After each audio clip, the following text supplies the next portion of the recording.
और रोकने के बाद क्या होता है, जो अतिसार आयुर्वेद से ज़्यादा से ज़्यादा आधे घंटे में अच्छा हो सकता है, वो 15 दिन तक चला जाता है, क्योंकि दोषों को दबाने से कुछ तिर्यक हो जाते हैं। अभी आयुर्वेद क्या बोलता है, इसको शूला नाम हमारे पास आता है ज़्यादा करीब मेरे ओपीडी में, तो मैं क्या बोलता हूँ 5 मिनट इधर कुर्सी पे बैठ, मैं गर्म पानी बनाता हूँ, नमक वाला पानी बनाता हूँ, जिस टाइम ठंडा होगा तो बनाता हूँ, ज़्यादा जरूरत नहीं है, आलू टेस्ट लग रहा है थोड़ा सा मदद कर देता हूँ, उसको बोलता 2 ग्लास पानी पी, आधा ग्लास लेमन चटनी, घोल डाल, उंगली लगा, दूध भी नाली नली करके उल्टी करवा दे, वहाँ का वहाँ उसको वेग आ जाते हैं, उल्टी हो जाती है।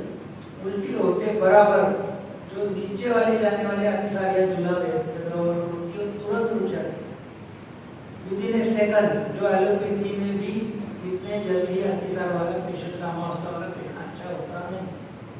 अभी आपने पार्टी लगा दी है, पुरानी जीर्ण व्याधियों की चिकित्सा होगी, तो आएगा क्या आपके पास, वो ये दबाएगा एंटीबायोटिक लेके, फिर उसकी प्रवाहिका होगी। अतिसार के बाद ग्रंथों में क्या दिया है, प्रवाहिका, प्रवाहिका भी अच्छी नहीं होगी, तब आपके पास फिर उसका उपद्रव आगे क्या होगा, ग्रहणी यानी कष्ट साध्य व्याधि जो होता है प्रवाहिका, तब आपके पास आएगा। तो आप अच्छा तुरंत अच्छा कर सकते हैं क्या, नहीं रिजल्ट दे सकते। और उससे भी पेशेंट ने देखा कि और पुराना होने के फिर डॉक्टर के पास जाएंगे तो फिर क्या होता है, ग्रहणी या व्याधि हो जाता है, फिर वो पेशेंट अच्छा होता नहीं। एक उत्तम उदाहरण दिया कि आयुर्वेद में अत्यधिक अवस्था कैसी है, जी में चल रहा है, उल्टी जैसा हो रहा है, पानी में उल्टी डालो, उल्टी करवा दो, पेट साफ नहीं है, बलावष्टम्भ है, क्रूर कोष्ठ है, या कुछ कारण से खाने पीने में प्रवास में कुछ बदला हुआ है और पचन बिगड़ा हुआ है, और संडास को कहीं नहीं, आज भी गए, कल भी गए, या कोई बीमारी थी, कोई दवाई ली और उसकी वजह से बलावष्टम्भ हो गया, 2 दिन से संडास नहीं हुआ। अभी जब आपके पास संडास के लिए संडास साफ नहीं होकर आ रहा है, उसका तीव्र उदरशूल है, बहुत तकलीफ है, फिर यहाँ अत्यधिक अवस्था हमारी क्या है, उसको क्या चाहिए, अपनी क्या की दर्द होने कम होना चाहिए, संडास आता है। फिर हम उसको पूछते हैं संडास कितने दिन से नहीं हुई, 3 दिन से नहीं हुई, इसका मतलब क्या हुआ, स्टूल का आखिरी पार्ट जो हार्ड हो गया। फिर जो गुदक के 3 बोलिए प्रवाहनी, विसर्जनी और सौवर्णी, यहाँ वो अटका होगा तो आपका बस के अंदर जाएगा ही, फिर कैसे चलेगा, तो उसको पीआर करके उंगली डाल के आपको पहले रास्ता खुला करना पड़ेगा, तो ही रिजल्ट मिलता है। वहाँ तक नहीं है, उसके थोड़े ऊपर है, उल्टी दिशा से हम जा रहे हैं, हमारा संडास साफ नहीं है लेकिन गुदगुदी में कोई प्रॉब्लम नहीं, उसके ऊपर है, लेकिन स्टूल ज़्यादा बड़ा हो गया है और स्पिंडल छोटा है। फिर इसको क्या करेंगे, हम तेल का पहले बस्ती देंगे, तेल से वो खड़े भिगेंगे और फिर बाद में 15 मिनट जाने देंगे, 15 मिनट बाद काढ़े का बस्ती देंगे। तेल से जो लुब्रिकेट मल है वो काढ़े से फटके में निकल आता है, तुरंत आधे घंटे के अंदर उसका स्टूल रिएक्शन कम हो जाता है, पेट साफ होता है। संडास साफ हो गई, पेट दर्द कम हो गया तो पेशेंट क्या होता है, प्रसन्नात्मेंद्रिय मना, फ्रेश लगता है, और वो जो कॉन्फिडेंस है उसका, वो आगे जाके कोई बीमारी हो पहले आपको पूछते आएंगे, डॉक्टर साहब मेरे को ये तकलीफ हो रही है, पहले आप बताइए क्या करना है, और आप बताते हैं तो दूसरे डॉक्टर के पास में जाने को तैयार हो। इतना विश्वास पूर्णता आपको ऊपर होना चाहिए, इसलिए आपकी अवस्था की प्रक्रिया ध्यान में देना। एपेंडिसाइटिस वाला पेशेंट आता है, एक्यूट एपेंडिसाइटिस वाला, शूल है, पाँव पेट में दर्द हो रहा है, टेम्परेचर भी आ गया है, जीव चल रहा है, उल्टी जैसा भी हो रहा है, ये क्या है, अभ्यंतर की दर्द है, और इसको हमने बराबर उसके सोनोग्राफी चेक की, और कितने मिनटों से, कितने दिनों से, कितने घंटों से तकलीफ है, घंटे से तकलीफ है तो हम तुरंत उसको क्या से मोशन करवा देते हैं, तो सत्य और राग और ऊर्जा क्षमा किधर आ गई, वहाँ का उसकी सूजन, उसका एपेंडिक्स फूटने का चांस 0 हो जाता है, और एपेंडिक्स क्या है, एक्यूट अटैक कम हो जाता है। फिर हमको क्या करना है, उसकी बच्चे कुछ कॉन्सर्वेटिव ट्रीटमेंट करनी है, त्रिफला 2 बजे 3 बार, चंकावटी या पुदीनावटी खाने के पहले, पत्थरी काढ़ा खाने के बाद, जरूरत लगी तो एक आधा त्रिफला या कोई अनुलोमन हुआ तो अनुलोमन देंगे। तो ज्वर से लेकर शूल तक सब लक्षण शाम को 7 बजे तक उसके कम हो जाते हैं। इसी तरीके से अत्यधिक कंडीशन में हम पेशेंट को अच्छा कर सकते हैं। अभी अत्यधिक अवस्था वाले पेशेंट कैसे हमारे साथ अच्छे हो सकते हैं, तो जो जो व्याधी सुखसाध्य है या कोष्ठगत है, आमाशयगत है, पच्चमनाशयगत है, पक्वाशयगत है, ये पेशेंट तुरंत आपके पास आने चाहिए और इनको आपको जो बस्ती है मोहन इसका आप मदद करते हैं तो ये तुरंत इनकी जो आगे की अवस्था है, शास्त्र क्या बताता है, चय एवं जय दोष, चय अवस्था में हमने उसको निकाल दिया तो आगे की संप्राप्ति होने वाली नहीं है, और आगे की संप्राप्ति होगी नहीं तो पेशेंट को रिजल्ट तुरंत मिलेगा, संप्राप्ति को काम तुरंत करेगा। यानी चय प्रकोप और तुरंत हमने बस्ती दे दिया तो प्रशांत तुरंत शमन हो गया, तो वही की वही वो वैसे अच्छा हो जाता है। इस तरीके से आपको रिजल्ट मिलना चालू हो जाते हैं तो फिर आपका 100% फायदा आपको मिलेगा। उसका उदाहरण वापस मैं चाहता हूँ कि कैसे फायदे होते हैं एक्यूट अवस्था में पंचकर्म करने में, क्योंकि आप सब नए वैद्य हैं, आपको ये मालूम होना चाहिए कि ये टिपिकल प्रोसीजर से आयुर्वेद में कितने लाखों का फायदा होता है, आपको वो भी आना चाहिए। इसलिए जैसे मैंने बताया था नगर पालिका का भी आपको उदाहरण दिया, 360 पेशेंट रोज के उनके पास आते थे, तो उस अवस्था में हर पेशेंट को ऐसा लगना चाहिए कि अभी मैं इनको पहले दिखा दूँ, बाद में फिर लगे तो घर पे पेशेंट को आईसीयू पे पेशेंट को लेके गया फायदा नहीं हो रहा है तो डॉक्टर क्या बोलता है, घर पे लेके जाओ सेवा करो, या यहाँ से दूसरे बड़े बॉम्बे में लेके जाओ या दिल्ली में लेके जाओ, जहाँ कुछ होएगा नहीं। ऐसी अवस्था में भी आयुर्वेद अच्छा काम कर सकता है। उसका एक उदाहरण आपको मैंने जो अभी बताया कि नगर पालिका का जो हॉस्पिटल है 40 बेड का, वो कैसे बना उसका एक इतिहास है। एक शेठ जी थे, उनको टीबी की तकलीफ थी, तो उसके लिए उन्होंने अलग अलग फिजिशियन को चेक करके एक्सरे निकाल के निदान हो गया था कि मुझे राजयक्ष्मा है, और राजयक्ष्मा के लिए वो डॉक्टरों ने उसको कुछ दवाई दी।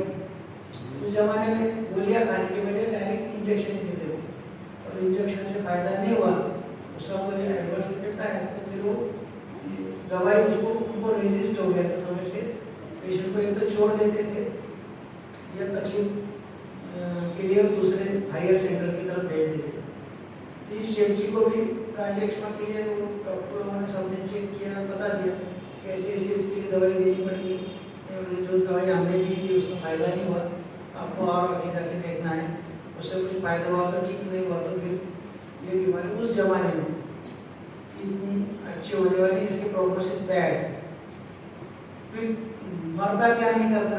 फिर उसने सोचा कि इतना सब 3 फिजिशियन आके गए, फिर हम एक बार आयुर्वेद को भी दिखाते थे, वहाँ आपको आपके ऊपर लोगों का कॉन्फिडेंस आना चाहिए। जैसे नहीं पता है कि पेशेंट टू पेशेंट लोगों को मालूम आना चाहिए कि ये डॉक्टर है जो इजीली रिजल्ट दे सकता है।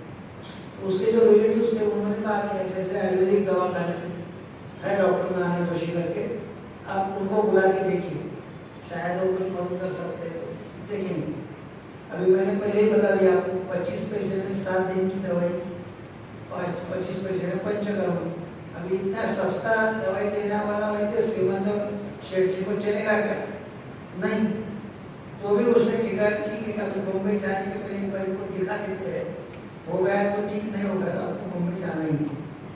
नाना जी ने उनको सब पूछा, प्रधान वेदना इत्यादि इतिहास पूरा देने के बाद में, और राजयक्ष्मा का सब रिपोर्ट सब था, तो सब उनको पूछने के बाद उनके समझ में आ गया कि इसको क्या क्या तकलीफ है।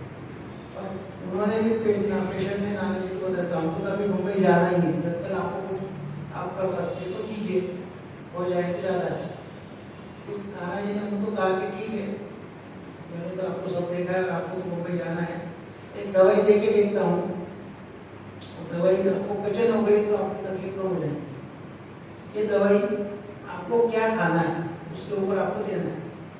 तो पेशेंट बोला कि अभी तक तो ये सब डॉक्टर ये खाना नहीं हो, खाना नहीं हो, खाना नहीं।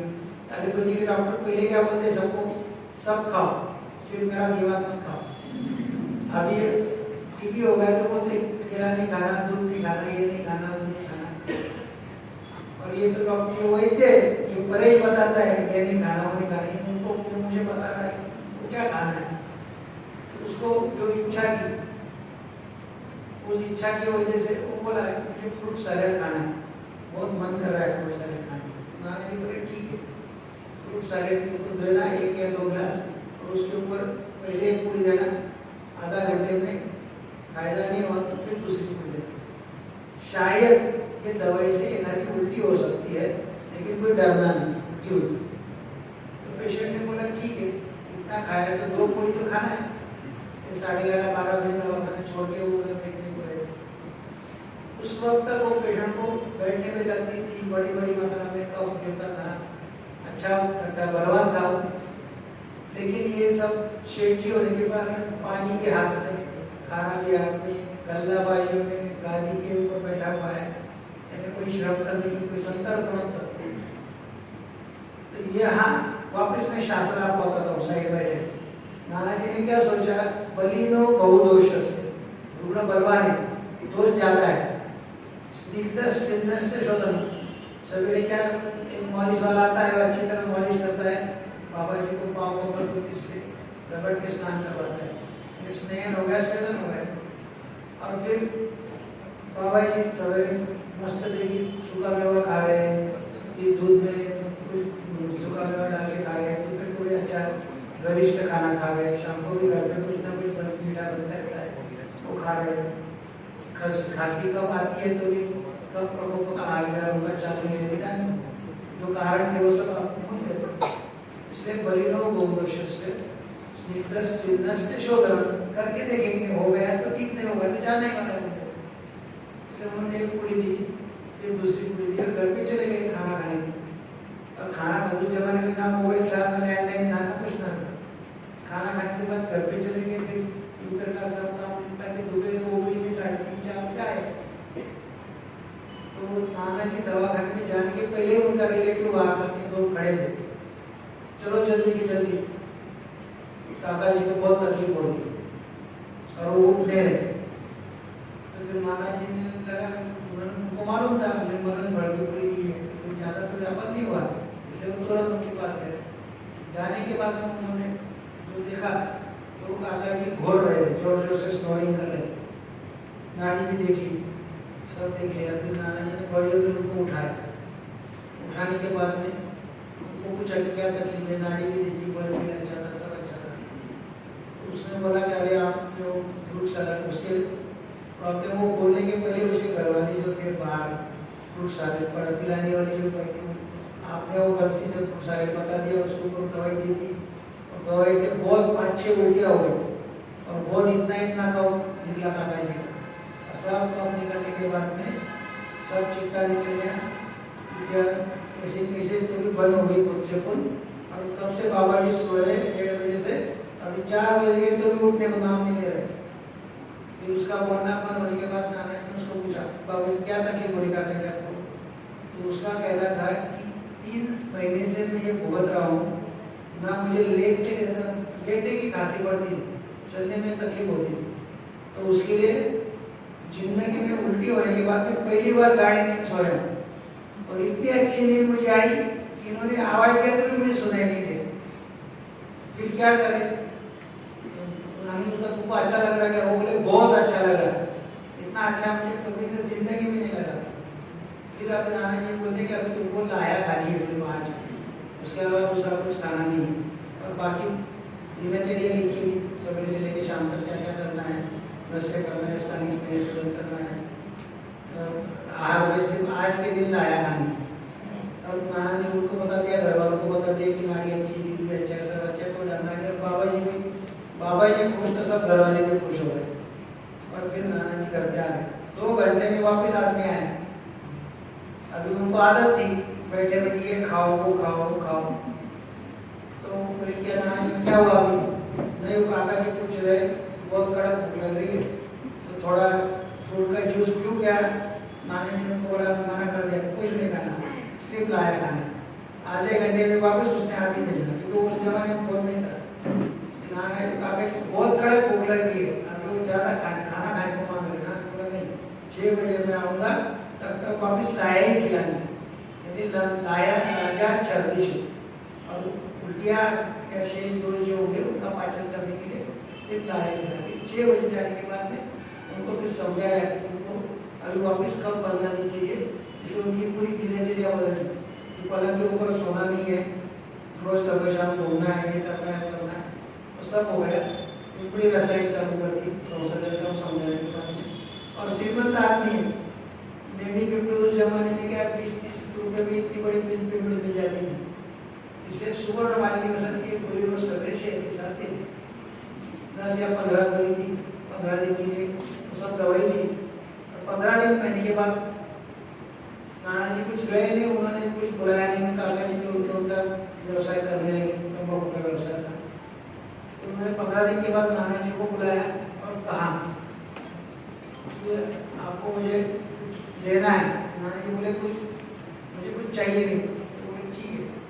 तो घर पे बुलाया, नाना जी घर पे गए, उन्होंने एक चेक, कोरा चेक लिख के दिया, खाते में 21 लाख रुपए है, इसमें से जितने आपको चाहिए उतने आप लिख लो, आपको आपके खुद के लिए जितने चाहिए उतने लिख लो, मैं एक टका भी नहीं बोलूँगा। नहीं मुझे नहीं चाहिए। उन्होंने समझाया कि उल्टी होने के बाद, ऑपरेशन होने के बाद मैंने छाती का फोटो निकाला, सब इन्वेस्टिगेशन किया, तो जो डॉक्टर 3 डॉक्टर मुझे बोल रहे थे बम्बई लेके जा, अभी वो डॉक्टर बोलते तुमको टीबी नहीं था, टीबी है ही नहीं तुमको अभी छाती में, पुराने एक्सरे में दिख रहा है लेकिन नए एक्सरे में नहीं दिख रहा है, इसलिए तुम्हारा टीबी अच्छा हो गया। ये अंत्य का अवस्था थी। दोष कहाँ थे? आमाशय में थे। कैसे थे? उत्कृष्ट थे, समुत्कृष्ट थे, कपो प्रधान थे, चले बने थे, छूटे थे, उनको सिर्फ मदन फल ने काम करवा दिया। मदन फल का गुरु कर्म आपको मालूम है, तथा तीक्ष्ण उष्ण सूक्ष्म वायु विकाशे द्रव्यानि स्वर कीड़े उड़े होते स्थूलान सूक्ष्म गंभीर अनुसूच ऐसा करके सब मंडल साफ करवा दिया।